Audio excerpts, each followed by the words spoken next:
The Jesus Trilogy by James Wasmiller.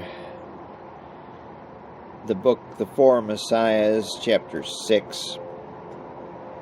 Mary went to work at the shop the next morning. She had cried all night, and it showed. "What happened to you?" Lavina asked her. "Nothing." "Right. You look like you lost your last boyfriend and all your money in one night," Lavina said. Mary was silent, but she could not argue the point. Truer words were never spoken, she thought. She began to take inventory, forgetting for a moment her troubles. She left at 3 in time to meet the boys coming from school. They were always glad to see her. She had filled the void left by the death of Rachel, their mother. At least she could work and try to forget all these new events, but she knew the new problems would not go away. Fear gripped her. She was pregnant by some miracle only God knew.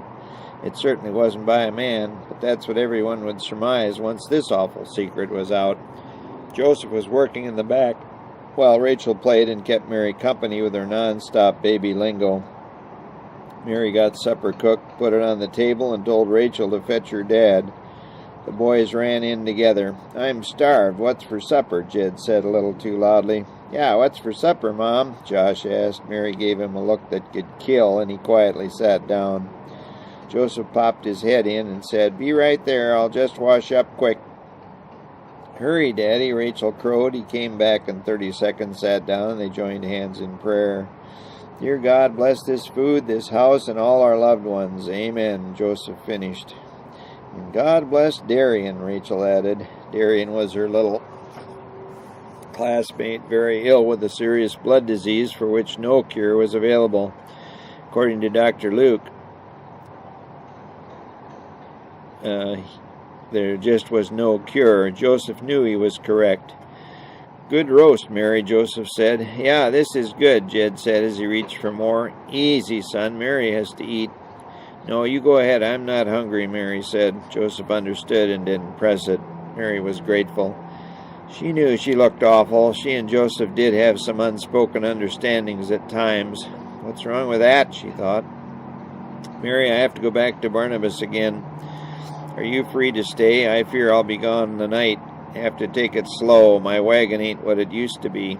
"Yes, I can stay, but I must leave by 8 in the morning. I'll come back early before sunup." "Okay." With that, he got up, and as he left, he reminded her, "Be thinking about what I said. Barn needs to know by Monday." "Okay." He didn't hear. She collapsed back in the chair in complete despair. Joseph packed up the 2 chests on the cart, securing them much better than the night before, and checked the wheels carefully. All 3 cherubs ran out to see him off. He waved to Mary in the doorway. What a gift from God, he thought. He turned down the narrow, rough lane and eased onto the main road. About 100 yards further along the road, he noticed a man astride a white horse standing by the side of the road. As he got closer, he saw it was none other than the little Colonel, Hazen.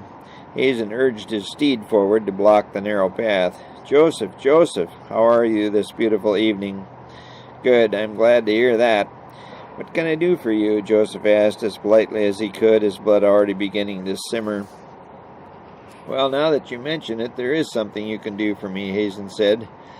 "Did you give my offer any thought?" "Yes." "Well, I think I'll join Barnabas. It's good work, and we get along so well," Joseph said calmly. "But my good man, my offer is double his, and I'm prepared to even go higher." "Thanks, but I think I'll go with Barn," Joseph said. Hazen steadied his horse. "I really think you ought to reconsider. I'll make it worth your while. I wouldn't want to have you regret that decision." Joseph was near boiling now and said firmly, "Goodbye, Hazen." Hazen knew he had reached Joseph's limit and backed away. He didn't want to tangle with anyone, especially one so strong as Joseph. "Tell that cute little woman of yours hello for me," he said. Joseph was now well past him and couldn't turn around. Joseph looked back, but Hazen was already in full gallop. Traffic was light. It was past 7. The wagon creaked but held together. He got down into South Nazareth and eased the horse onto the narrow road leading down to Barnabas Place several blocks to the east. He went past the first street, much smoother than the lane, he mused. Suddenly he was dazed. Something had hit him from behind. It felt like a sledgehammer. Joseph began to see stars and started to sway backwards. 2 hands clamped around his neck, and he felt an acute choking sensation. He hadn't experienced anything like it since his wrestling days, but he remembered the feeling as if it were yesterday. He knew instinctively what to do. He raised a hand to grab at his assailant's head, but abruptly felt an awful pain in his groin. There seemed to be 2 of them on the attack, but Joseph and his assailants all knew that Joseph was not someone you wanted mad at you. Joseph gave a mighty heave with his powerful legs, and all 3 crashed down onto the cobblestone street. Unfortunately for Joseph, Shimei, with his huge bulk, was the top man on the pile, and he pinned Joseph to the mat rather than the street. But even more unfortunate was the bottom man on the pile. Barak was crushed under the nearly 600 pounds of body. Somehow he extricated himself, and between heavy labored breaths he yelled, "Hold it, you traitor!" Joseph couldn't do much else. Shimei's 300 pounds were draped over him, and Shimei had him in a figure-4 leg lock.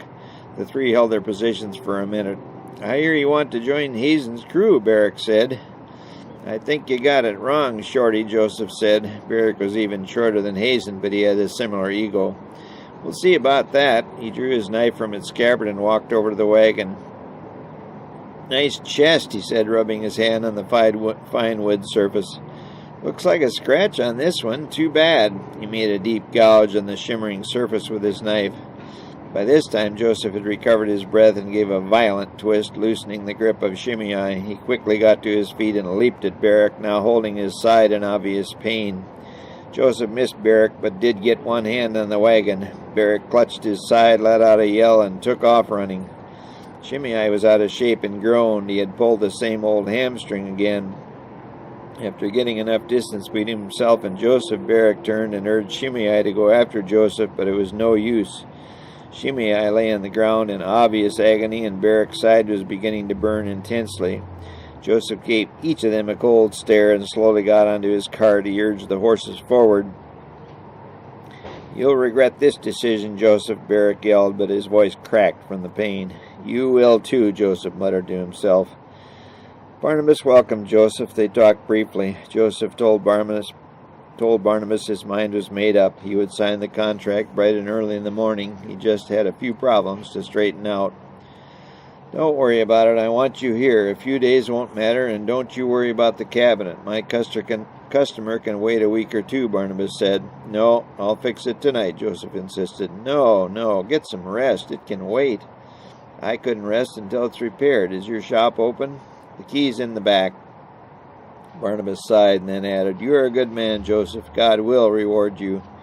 "Thanks, Barn. See you in the morning," Joseph said. He worked 4 hours in the cabinet and finished just as the soreness from the earlier confrontation was setting in. A big welt was forming on Joseph's inner left thigh. Thank goodness that little devil had missed the important stuff. He collapsed on a big canvas in the corner of the shop and set up a silent prayer. "Thank you for your protection, and please be close to Mary tonight. I think she needs you," he added. And also whispered, "So do I." Thursday and Friday went faster for Joseph and Mary. No more confrontations with Hazen. He did learn that Barak was in the hospital after telling the doctors that he had tripped getting on his horse at home. Joseph, of course, knew better. He had heard a crack as the 3 hit the ground the night before. It must have been Barak's ribs. They weren't his, he knew, and Shimei had landed on the top of the pile. Served the little runt right. Joseph bit his tongue. He wasn't supposed to think that way. Bad example. His own number 2 son, Ard, displayed a bad temper along with a build similar to Joseph's. He could out-wrestle his brother, who was more the studious type. Jed had tried to teach Joseph a new game, chess. It was Greek to Joseph, but Jed was a whiz. Mary, too. Joseph was constantly amazed by the differences in his children. How wonderful God was to create each one different, yet make them all so special.